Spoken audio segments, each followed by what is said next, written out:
Muy buenas noches. Buenas noches. ¿Cómo se siente? Maravillosamente bien. ¡Qué bendición! Hoy estamos llegando a la mitad de nuestra conferencia. Hoy es el día número 4. Conferencia número 4 de 8. Yo sé que algunos estaban esperando el miércoles, pero el miércoles es la mitad de la semana y como nosotros empezamos el sábado y terminamos el sábado, son 8 días. Así que el día número 4 es la mitad, el centro. Qué bendición del cielo poder estar aquí compartiendo juntos otro tema más en el cual vamos a estar estudiando, revisando lo que presenta la palabra de Dios acerca de algunos conceptos esenciales para nuestra vida sobre esta tierra. El tema de esta noche vamos a completarlo el día de mañana. Hoy vamos a dar una primera parte, un primer esquema y complementaremos el día de mañana el planteamiento que estaremos realizando en la noche del día de hoy. El tema, las reglas del juego. Las reglas del juego. ¿A quiénes identifican ustedes en esa imagen? ¿Alguno de ustedes ve a alguien que se le hace familiar? ¿A quién? Daniel, muy bien. Presente, ¿delante de quién? Del rey Darío. Pues el rey Darío tomó el poder del reinado de los medo-persas luego que fue tomado el reino de Babilonia. Fue dominada Babilonia. Recordemos que Daniel ya tenía casi 70 años sirviendo aproximadamente allí al reino de Babilonia. Y de una manera particular, cuando el rey Darío tomó el control, eliminaron a todos aquellos que estaban asociados y vinculados con el reino anterior. Como dice por allí, bueno, rasparon la olla, algo así dicen por allí, ¿verdad? Dice, bueno, acabaron con todo el régimen anterior para empezar algo nuevo. Esto fue algo prodigioso, algo que tuvo que ver Dios allí seguramente con estas decisiones. Y lo interesante de esta historia es que Daniel no simplemente se libró de una muerte, sino que halló gracia delante del rey, fue reconocido su trabajo, y el rey, cuando organizó todo su sistema de trabajo para controlar el reino, estableció 120 gobernadores y colocó 3 presidentes que iban a dominar sobre ellos. Y el principal de esos presidentes era nada más y nada menos que Daniel. Y el rey, al ver el desempeño, la calidad de persona, la forma increíble en que administraba, cómo se diferenciaba de las demás personas, los demás líderes, estaba pensando en colocarlo como segundo al reino. Es decir, luego del rey, Daniel iba a estar por sobre todas las otras personas. Los demás líderes pues se llenaron de envidia, de rabia. ¿Cómo era posible que este señor, que ni siquiera era ni babilonio, sino era de los judíos que había llegado allí de una manera como que traslapada, de cómo iba a terminar mandando inclusive a los propios de este nuevo imperio que se dominaba sobre el mundo? Un extranjero dominarnos, alguien a quien sometimos, va a ser quien tome las decisiones y nos va a mandar. Eso fue demasiado para el corazón y el orgullo de todos estos líderes. Así que tramaron un plan entre todos. Se pusieron de acuerdo y evaluaron. Buscaron alguna manera de cómo podían sentenciar o cómo podían desacreditar a Daniel, y no hubo nada que pudieron encontrar para decir que había una falla en él. Y lo único que pudieron hacer es decir, vamos a ir en contra de lo cual estamos seguros que él siempre hace. ¿Y qué es lo que hacía siempre Daniel? Ser fiel ¿a quién? A Dios. Y lo vemos que en la Biblia nos dice que él oraba ¿cuántas veces al día? Por lo menos 3 veces al día. No era que cada vez que comía oraba. No eran las oraciones de la comida, ¿saben? Eran oraciones, encuentros particulares que tenía Daniel con Dios. No eran esas oraciones rutinarias que a veces realizamos, que a veces ni nos damos cuenta que decimos todos los días lo mismo. Eran conversaciones profundas que tenía Daniel con Dios. Y por allí tramaron entonces un plan para ir y entrampar al rey de una manera muy sutil, engalanándole y haciendo que su orgullo flotara y no se diera cuenta cuál era el segundo plan que tenían ellos allí. Y le dijeron: ¿qué te parece, oh rey, si establecemos un edicto en el cual cualquier persona sea condenada para ir al foso de los leones si adora a algún otro Dios o hace cualquier otro tipo de consulta que no sea a ti directamente, oh rey? Tú eres lo máximo, tú eres lo más grande que hay aquí, tú eres como nuestro Dios aquí. Así que, ¿qué tal si hacemos un edicto para que sea de esta manera? Para que tú seas honrado y reconocido como el gran rey que eres. Y lo engalanaron todo. El rey pues tenía tanta pompa y tanto el globo inflado que no se dio cuenta cuál era la trama que había detrás de todo esto y selló un edicto. Dice la palabra de Dios en el libro de Daniel capítulo 6 que no hubo manera de que ni siquiera el mismo rey, al encontrar y ver la trampa descubierta, cuando le traen a Daniel y le dicen: aquí está este que dice que es fiel a ti, y mira, lo encontramos orando y adorando ¿a quién? A su Dios. El rey entendió claramente lo que había sucedido allí.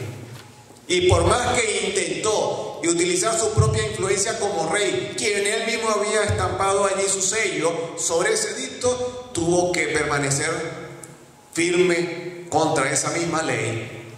Y entonces Daniel fue llevado al foso de los leones. Y de ahí sabemos la historia como Dios de una manera prodigiosa protegió a Daniel. Esto es una vislumbre también lo que espera para el pueblo de Dios, ¿saben? En el futuro. Un punto de fidelidad en el cual la adoración verdadera a Dios se va a poner en tela de juicio. Va a ser un punto de quiebre en el cual se decidirá en cuanto a la fidelidad del verdadero Hijo de Dios o el falso. Así que este tema de la verdadera adoración y fidelidad a Dios es un tema crucial, un tema en el cual tú y yo tenemos que pensar y prepararnos. No existe ningún gobierno sin ley, ¿saben? Inclusive en nuestras casas. No están escritas en piedra ni en papel, pero cada hogar tiene sus propias reglas. A qué hora se llega, qué es lo que se come, cómo se hace, dónde se guardan las cosas, cómo es el asunto. Hay unas leyes tácitas. De igual manera, todo gobierno, toda institución tiene sus normativas, sus leyes para poder ser gobernable. De lo contrario sería una anarquía. Inclusive cuando hay cambios de gobierno, de filosofías, de forma de gobernar, es aún más donde se hace un énfasis bien profundo en los cambios de las leyes y las normativas de la nación. Yo vengo de un país donde se cambió de un sistema en el cual era capitalista, ahora al socialismo del siglo XXI. Y lo primero que realizaron en el país, la primera decisión, tan pronto invitieron al presidente, fue declarar que de una vez iba a hacer un cambio en la Constitución y hacer una cantidad de cambios en las normativas, porque eso es algo fundamental para poder tener las herramientas de saber cómo van a ser las reglas del juego. Ahora, el gobierno de Dios también tiene leyes que dicen que son justas y santas, y como hemos venido conversando durante todos estos días, el principio del gobierno de Dios es ¿qué palabra? Amor. El amor.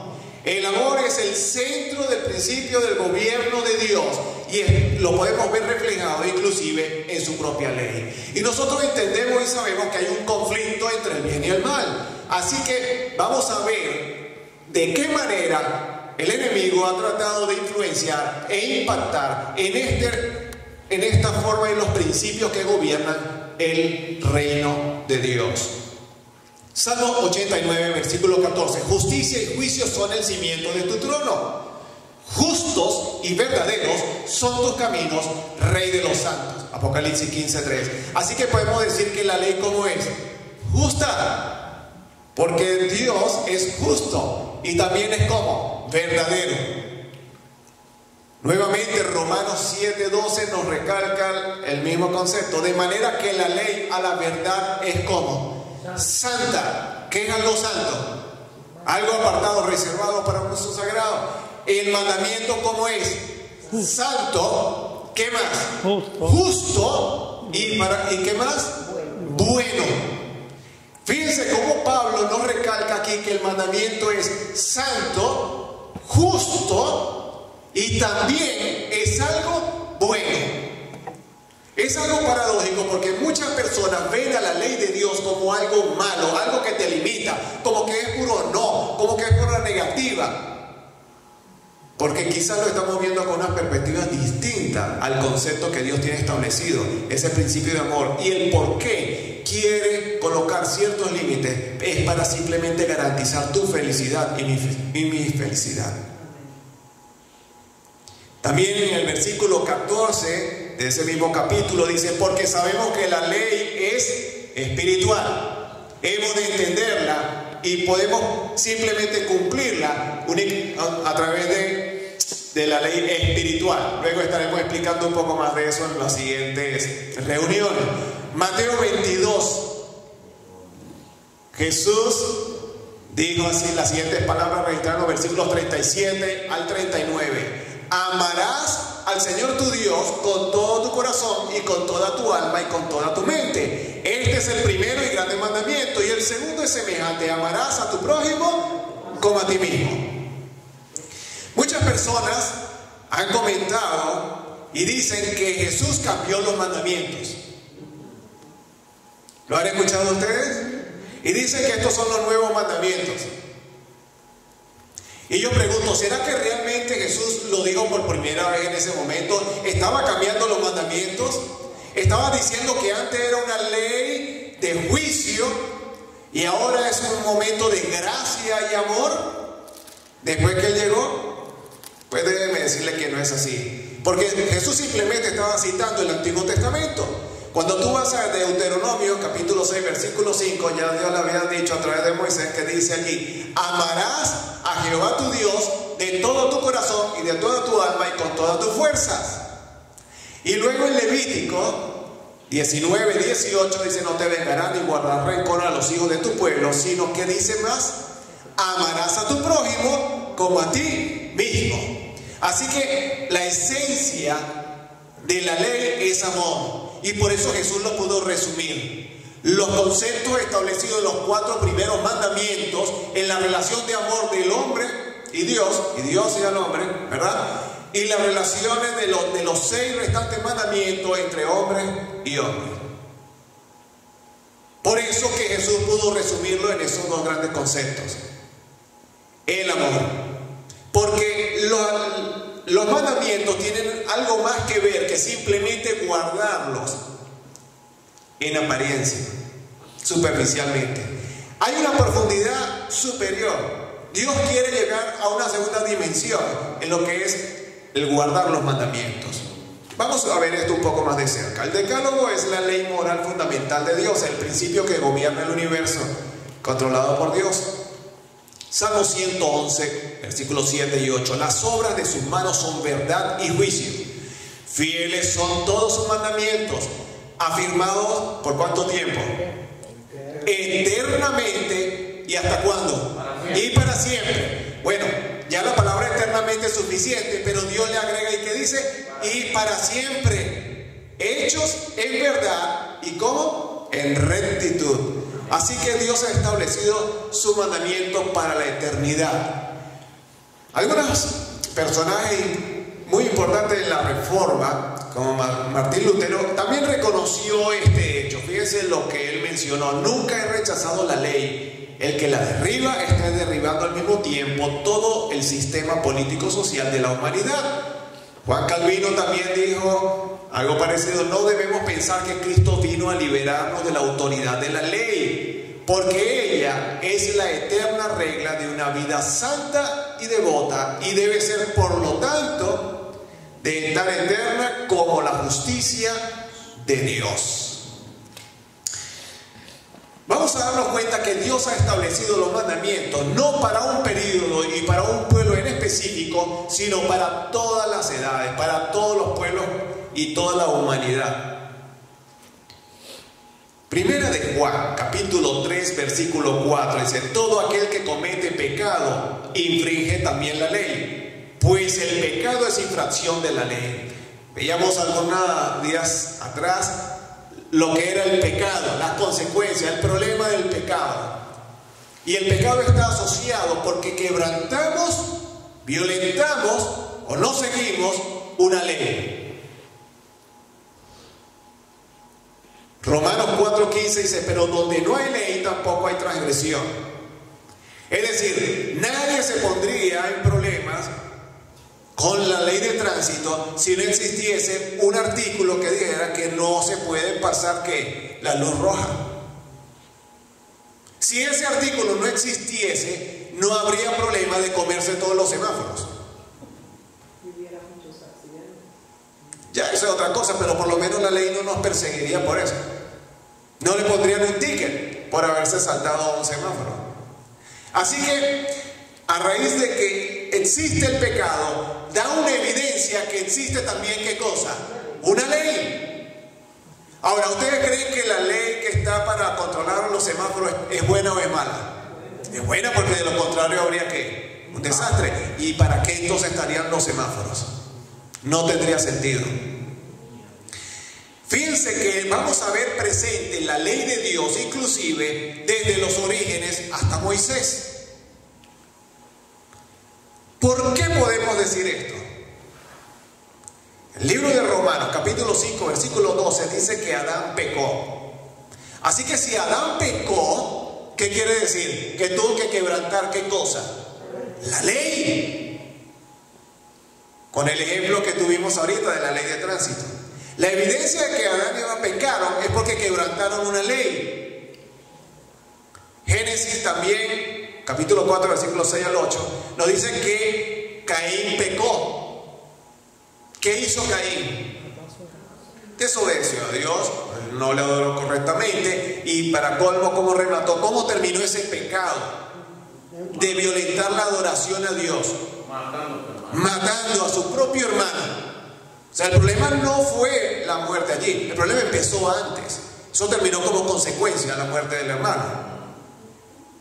Y todo empezó por un problema de ¿qué? Adoración. ¿Me están siguiendo? Segunda de Pedro también menciona que Noé y Lot vivieron entre pecadores y por eso Dios tuvo que hacer juicio sobre esta tierra. Abraham también dice que conoció la ley de Dios. La mayoría de las personas contextualiza y dice y piensa que la ley de Dios apareció con Moisés. Porque ¿qué sucedió con Moisés? Dios lo llamó para que libertara a su pueblo que tenía más de 400 años oprimido allí en Egipto.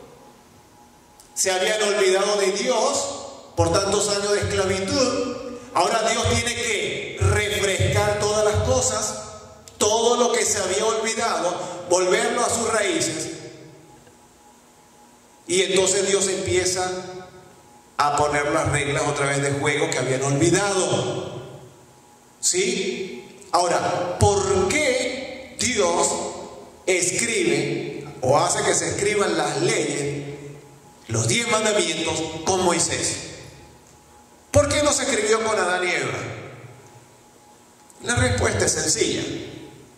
Porque Adán y Eva no escribían, no necesitaban escribir. Su mente era tan poderosa, estaban tan perfectamente diseñados y habían salido, como diríamos aquí en otro lenguaje, recién salidos del horno,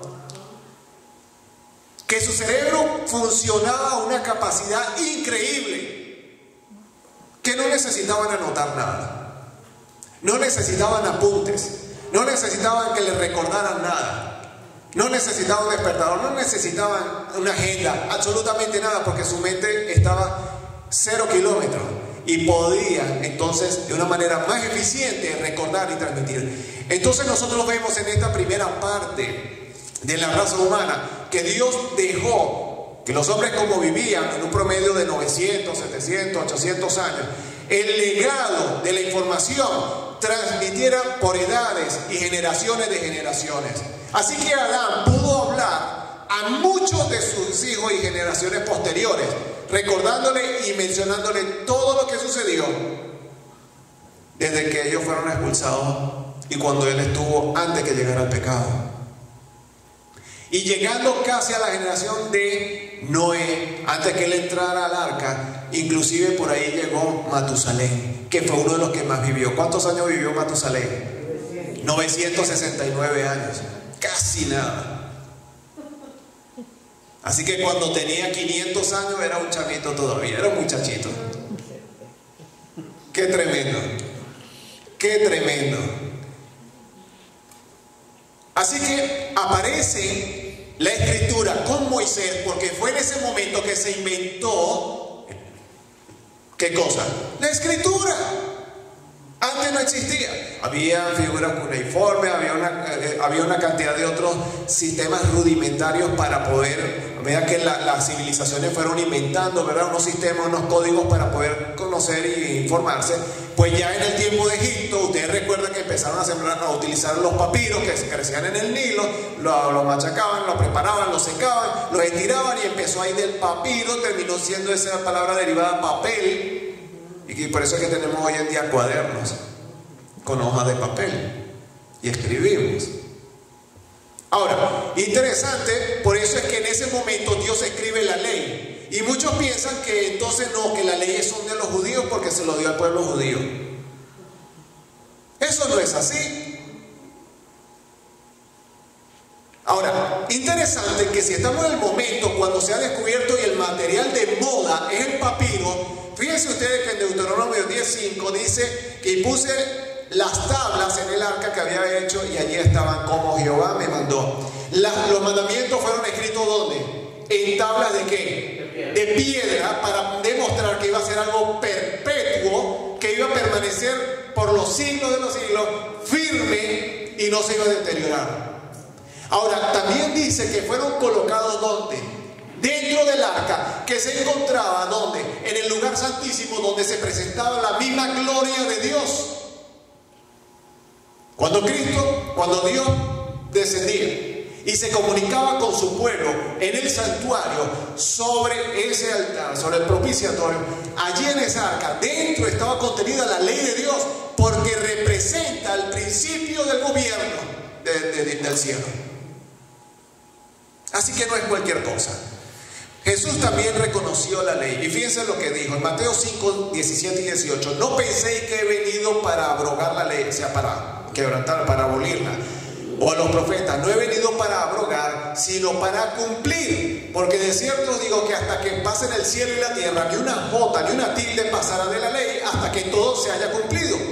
Y la jota y la tilde eran los símbolos más pequeñitos que había en el alfabeto hebreo. Por eso lo menciona. Mateo 5, 19. De manera que cualquiera que quebrante uno de estos mandamientos muy pequeños y así enseña a los hombres muy pequeños será llamado en el reino de los cielos. Mas cualquiera que los haga y los enseñe, este será llamado grande en el reino de los cielos. Son palabras de Jesús. Jesús reconoce los mandamientos, Jesús los cumplió.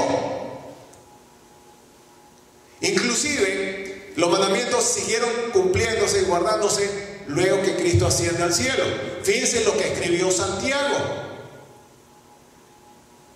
La epístola de Santiago, allí en capítulo 2, del 10 al 12, dice: porque cualquiera que guardare toda la ley, pero ofendiere en un solo mandamiento, se hace culpable ¿de cuántos? De todos. Porque el que dijo no cometerás adulterio también ha dicho no matarás. Ahora bien, si no cometes adulterio pero matas, ya te has hecho transgresor de la ley. Así hablad y así haced como los que habéis de ser juzgados por la ley de la libertad. Es decir, una vez que tú quebrantas una ley, tú tienes un problema con la justicia. No importa cuántos mandamientos o cuántas leyes o cuántos artículos de un código tú cumplas, tú vas a tener problemas con la ley con tener uno. Y yo no sé si les ha pasado a ustedes que han cometido alguna infracción de tránsito. A mí me sucedió varias veces en mi país. y bueno, me he parqueado en el lugar incorrecto o he hecho un giro quizás donde no debía, y bueno, llega el fiscal de tránsito y tiene una creatividad para ponerte una cantidad de códigos y artículos que tú no sabías ni que existían, ni problemas, y entonces te ponen la lista, pero una cantidad. Porque uno con otro están asociados. Y tú quebrantas uno y automáticamente estás quebrantando otros reglamentos más. Así es como un juego de dominó. Primera de Juan, capítulo 2, versículo 4. Miren lo que dice el apóstol Juan. El que dice, yo le conozco, es decir, yo soy cristiano, yo amo a Cristo, y no guarda sus mandamientos, el tal como es mentiroso, y la verdad no está en él. Ahora, para los tiempos de los últimos días, es decir, para ti y para mí, y los que siguen después de nosotros, también hay una solicitud y una identificación de guardar los mandamientos. Miren lo que dice el libro de Apocalipsis, capítulo 12, versículo 17, hablando del último pueblo que estará sobre esta tierra antes que Cristo venga. Entonces el dragón se llenó de ira contra la mujer y se fue a hacer guerra contra el resto de la descendencia de ella. ¿Quiénes son? ¿Cómo se identifican? Los que guardan los mandamientos de Dios y tienen el testimonio de Jesucristo. Así que es una señal, lo vuelve a reiterar el capítulo 14, versículo 12. Aquí está la paciencia de los santos, los que guardan los mandamientos de Dios y la fe de Jesús. Existe una rebelión en contra de la ley de Dios. Mira, y esto no es casual, ya Dios nos los previno con anticipado. Daniel 7:25. Y hablará palabras contra el Altísimo, y a los santos el Altísimo quebrantará y pensará en cambiar los tiempos y la ley, y serán entregados de su mano hasta tiempos y medio tiempo. Me gustaría poder conversarles acerca de estas profecías increíbles. Quizás le haremos otra sesión en otro momento. Pero allí Dios nos dio por anticipado que aparecería un poder antagónico a Dios, adversario a Dios, que levantaría su voz y que pensaría en qué. ¿Por qué dice que pensaría? ¿Porque la ley de Dios se puede cambiar? No, pero ¿qué pensará hacer? Cambiar los tiempos y la ley. Ahora dice que Dios se lo permite por un tiempo. Así que por eso es que hoy en día nosotros vemos ciertas situaciones, ciertos cambios, ciertos enredos en los tiempos, en las leyes. Quisiera darle algunos ejemplos. Yo consulté en la página del Vaticano, ahí está la dirección web. Y en la sección de la tercera parte, la vida de Cristo, primera sección, la vocación del hombre, la vida en el Espíritu, capítulo tercero, la salvación de Dios, la ley y la gracia, al final aparece un resumen de la ley de Dios, del catecismo de la Iglesia Católica. Está bastante pequeño, yo le voy a traducir lo que dicen esas manchitas allí en la pantalla. Yo quisiera que por favor ustedes abran sus Biblias en este momento, abran la Biblia en el libro de Deuteronomio capítulo 5. Deuteronomio 5. Vamos a hacer esto de una manera veloz porque el tiempo avanza a pasos agigantados. Vamos a ver en esta es una tabla.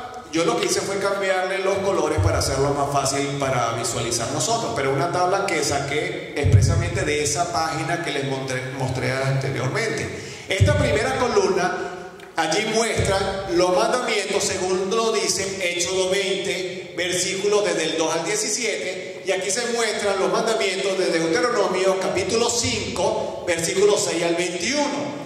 Y aquí se muestra lo que se dice que es los mandamientos, bueno, resumido como se interpreta la Iglesia Católica, lo que terminó siendo los mandamientos, el catecismo. El primero dice, yo soy el Señor tu Dios que te he sacado de la tierra de Egipto en la casa de servidumbre. Esa es la introducción a los mandamientos. Se presenta a Dios. Vamos a seguir adelante. Luego, el primer mandamiento, según Éxodo, dice, no habrá para ti otros dioses delante de mí. Dice el resto de los versículos que corresponden al segundo mandamiento, según la Biblia. ¿Cuál es el segundo mandamiento? No te harás imagen ni ninguna semejanza, ni de lo que está arriba de los cielos, ni de lo que está abajo de la tierra. No te postrarás delante de ella, ni le harás culto. Porque el Señor tu Dios soy yo celoso, que castigo la maldad de los padres y los hijos de la tercera y cuarta generación de los que me odian, y tengo misericordia por millares de los que me aman y guardan mis mandamientos. Primer mandamiento: no tenga otros dioses. Y el segundo, que dice: no tengas imágenes. Ahora, aquí en Deuteronomio, ellos simplemente lo resumen. Cuando en Deuteronomio, ustedes lo pueden verificar en su Biblia que tienen abierta, dicen exactamente lo que dice Éxodo, perdón. Dice tal cual la interpretación, pero ellos ponen aquí: no habrá para ti otros dioses delante de mí. Pero también aparece el segundo mandamiento de no hacerse imágenes.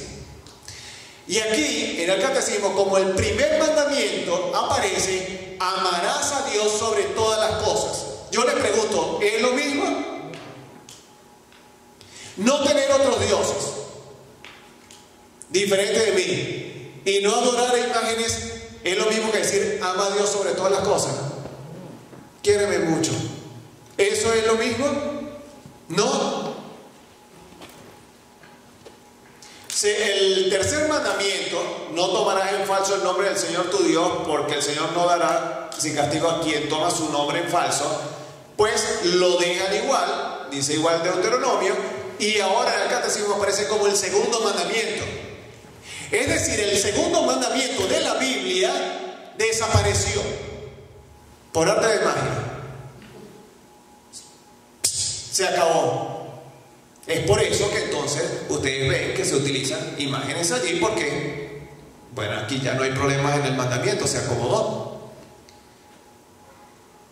El cuarto mandamiento dice expresamente que debemos de guardar y observar el día sábado para santificarlo. Y ustedes conocen bien el mandamiento. Vas a trabajar 6 días, lo hagas en él, porque Dios, ¿qué hizo? Descansó. ¿Qué más lo hizo? Lo bendijo y lo santificó. Dice lo mismo en Deuteronomio, tal cual. Aunque él lo ponen aquí bien resumido, pero dice tal cual, así de largo como está aquí. Y en el catecismo dice: santificarás las fiestas. Cuando es el cuarto mandamiento de la ley de Dios, aparece como el tercer mandamiento allá. ¿Es lo mismo guardar el día sábado que Dios pide a guardar las fiestas? No. Luego vemos aquí el quinto mandamiento es el mismo: honrar al padre y madre. El sexto mandamiento: no matarás, igual. No cometerás adulterio.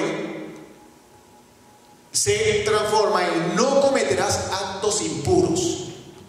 Fíjense ustedes, vamos a ver un detalle aquí también importante. No robarás, queda igual. No darás falso testimonio contra tu prójimo, queda igual. Bueno, dicen no, ni mentiras. Ahora, ¿qué pasa? El último mandamiento de la Biblia, como les faltó uno, porque ellos lo desaparecieron, entonces lo dividieron en dos. El último mandamiento de la Biblia dice: no codiciarás es un solo versículo, pero aquí lo pone: no codiciarás la casa de tu prójimo. Y entonces: no codiciarás la mujer de tu prójimo, ni su siervo, ni su sierva, ni su buey, ni su ciudadano, ni nada de lo que sea de tu prójimo. Entonces, ¿cómo lo pusieron? No consentirás en pensamientos ni deseos impuros, y no codiciarás los bienes ajenos. Fíjense en este detalle. Aquí dice: no consentirás en pensamientos ni deseos impuros, y aquí dice: no cometerás actos impuros. Aquí están los actos y aquí están los deseos. Ya tengan eso pendiente, porque les voy a mostrar un versículo más adelante. Nosotros nos vamos a dar cuenta que un justificativo por el cual utiliza la Iglesia católica, que asume después también la mayoría de la Iglesia protestante, es decir, que ahora se debe de observar el domingo en lugar del sábado, por lo cual no hay ningún sustento bíblico. Y la Iglesia católica en la misma página web lo dice abiertamente. Si usted tiene algún problema para defender eso, vaya allí. Ellos le explican y dicen: no, mira, es que nosotros lo hacemos porque nosotros consideramos que tenemos la autoridad. Y se le respeta si usted cree que las personas que están allí tienen la autoridad para cambiar la ley de Dios. Pero si usted quiere obedecer a Dios, ¿usted va a quién a obedecer? ¿A un líder de esta tierra o va a obedecer a Dios? A Dios. Yo prefiero obedecer a Dios. Amén. Así que En el libro de Romanos, capítulo 6, versículo 3 al 11, nos dice que Dios estableció el bautismo para hacer el paralelismo y recordatorio de la resurrección. Ahora, pero aquí la iglesia dice, no, yo lo voy a recordar cambiando el día de adoración. Cuando Dios lo estableció, y lo dice allí Pablo en el capítulo 6 de Romanos, que es el bautismo, lo que es el recordatorio de que es la muerte, sepultura y resurrección de Cristo. ¿Qué les parece a ustedes esto? Miren, ¿recuerdan este mandamiento aquí que se dividió en actos y deseos? Bueno, esto lo aclara fácilmente Cristo. Cuando estaba en el sermón del monte, cuando estaba estableciendo los principios del reino, Jesús que dice: oíste que fue dicho en lo antiguo, no matarás, y cualquiera que matare será culpable del juicio. Pero yo les digo que cualquiera que se enoje contra su hermano será culpable del juicio, y cualquiera que diga necio a su hermano será culpable ante el concilio, y cualquiera que le diga fatuo quedará expuesto al infierno del fuego. Entonces, en pocas palabras, ya Dios estaba diciendo que en ese capítulo, en ese mandamiento, está implícito el acto y el deseo.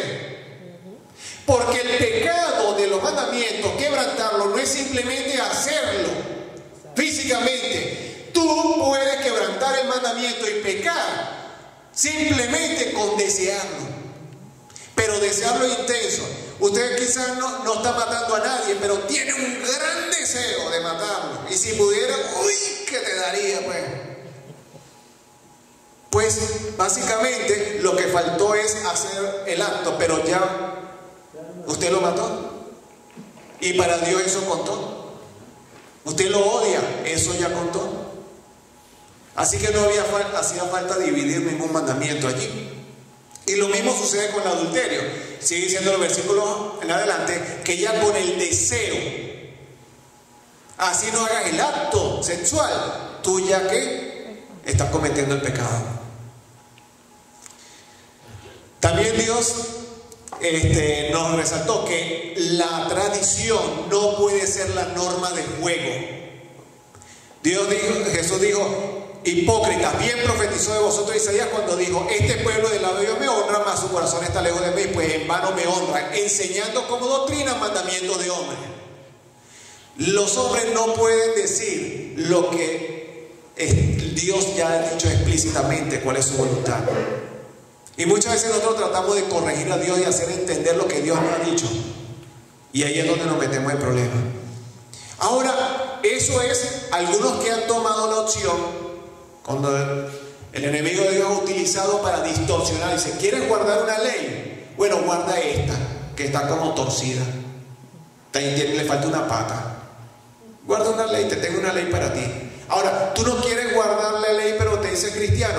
Ah, bueno, lo que dicen también algunos hermanos, ¿verdad? Que dicen: bueno, estamos bajo la gracia, ya no hace falta guardar la ley. Cuando utilizan al mismo Pablo y ese mismo capítulo 3 de Romanos, pero se les olvida leer 2 versículos más abajo, cuando dice en el versículo 28, después del 31, concluimos pues que el hombre es justificado por la fe sin las obras de la ley, que nos justificamos por la fe. Y en el 31 dice: pero luego por la fe invalidamos la ley. ¿Qué dice Pablo? En ninguna manera, sino que confirmamos la ley. Así que Pablo reconoce que la ley está como vigente. Ahora, quiero darle un ejemplo de la perpetuidad de la ley de Dios.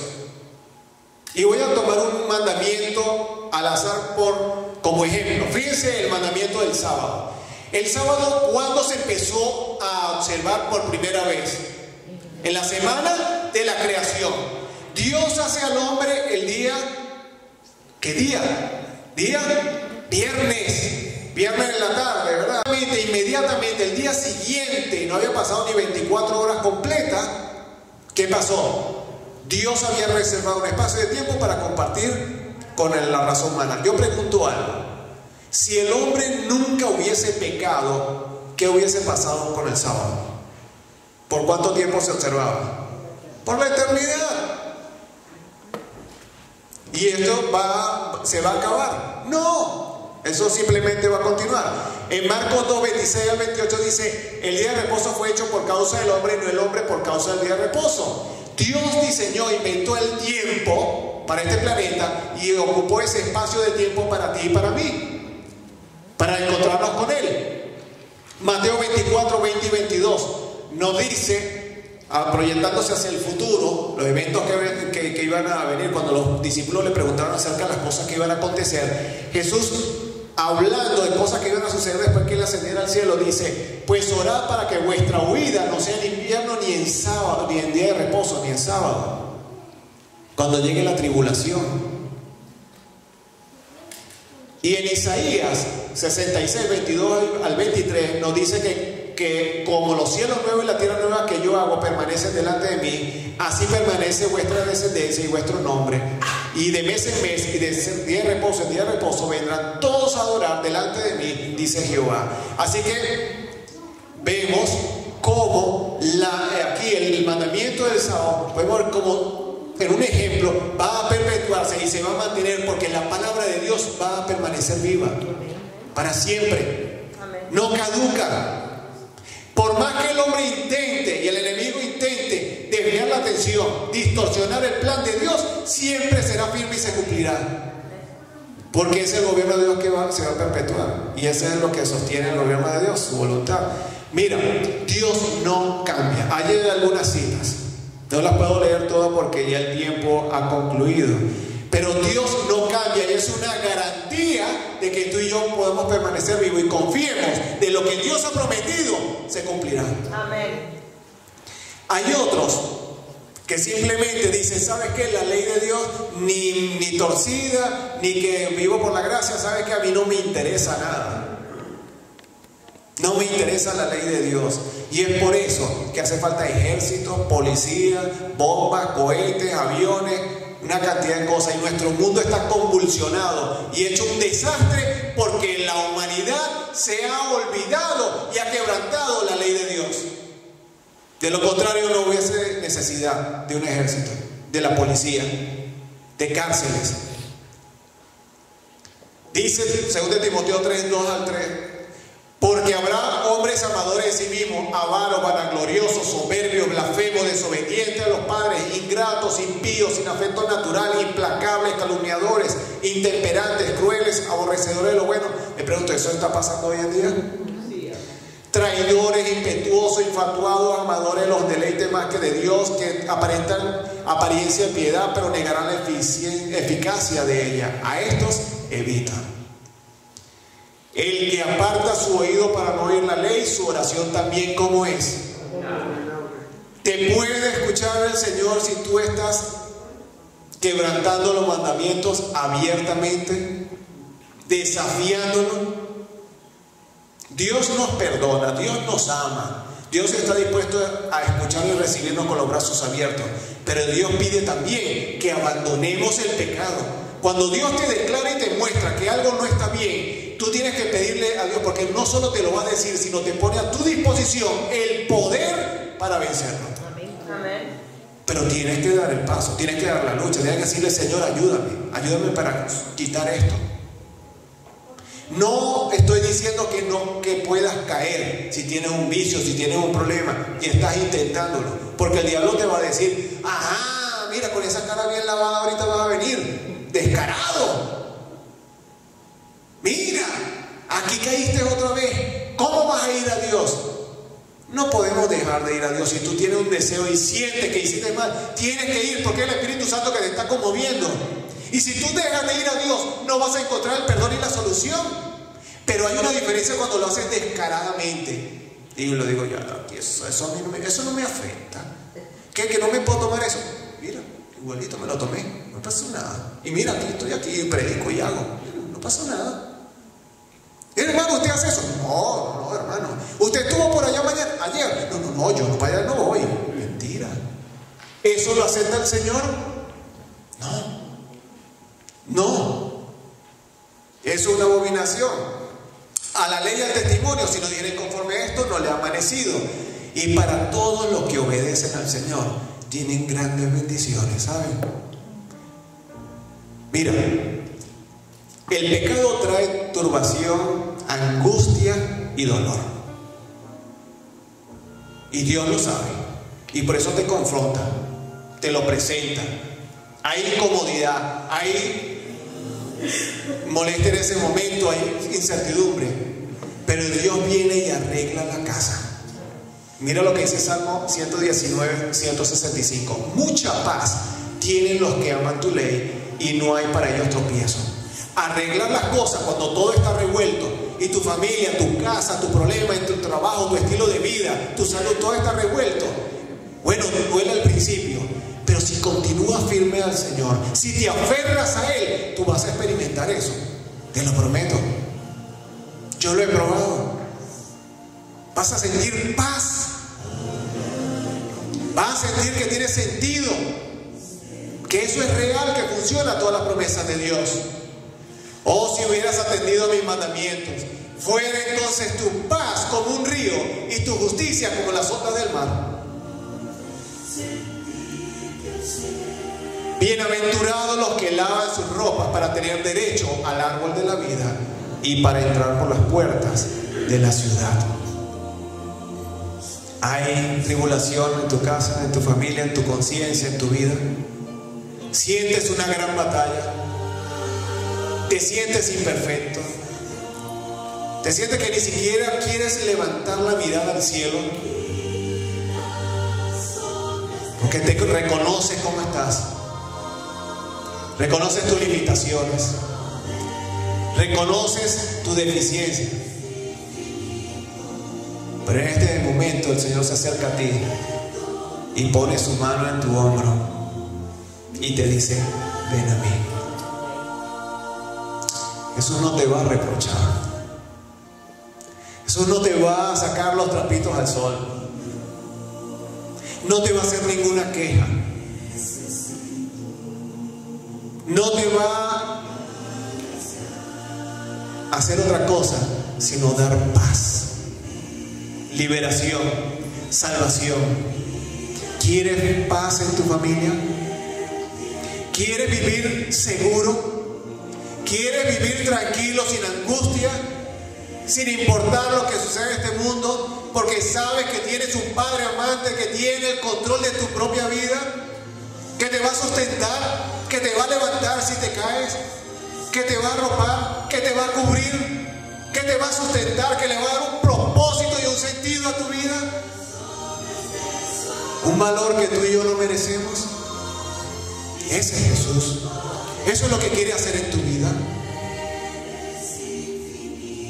Y en esta noche nosotros no nos podemos ir de aquí, y las personas que nos están observando a través de los medios no pueden apagar, no pueden cerrar esta transmisión sin antes decirle: Señor, te entrego mi vida.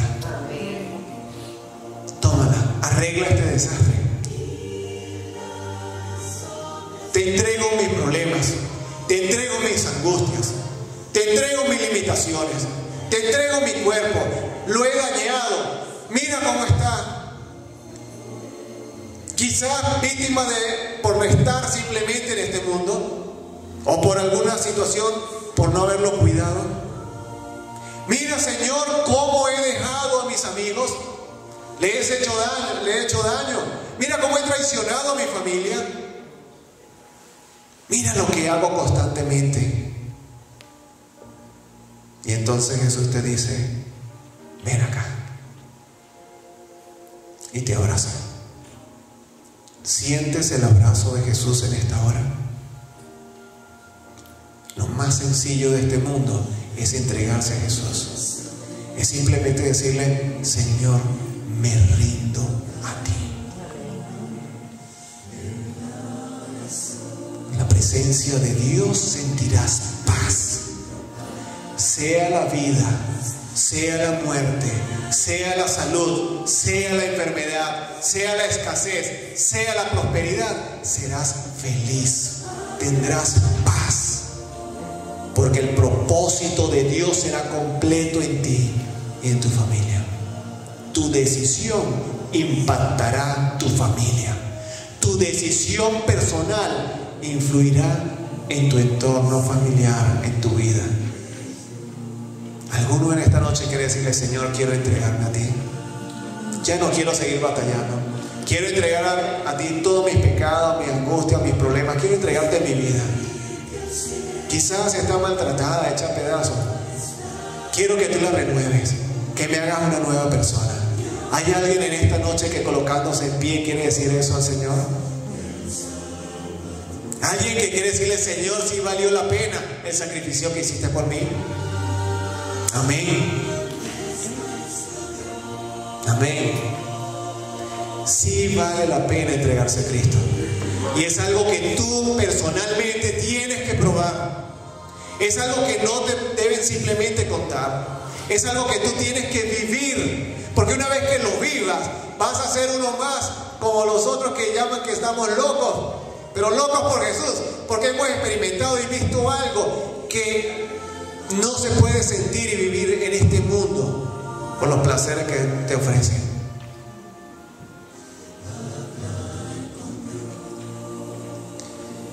Vamos a orar. Querido Señor, en esta noche reconocemos que somos pecadores. Reconocemos, Señor, que tenemos faltas. Reconocemos una gran necesidad de ti. Estamos en una situación terrible porque nos hemos apartado de tu gracia, de tu amor. Hemos quebrantado tu ley y estamos experimentando en nuestros cuerpos lo que es la desgracia y las consecuencias del pecado, Padre. Pero gracias porque a través de Cristo Jesús tú puedes librarnos de estas consecuencias. Tú deseas restituirnos.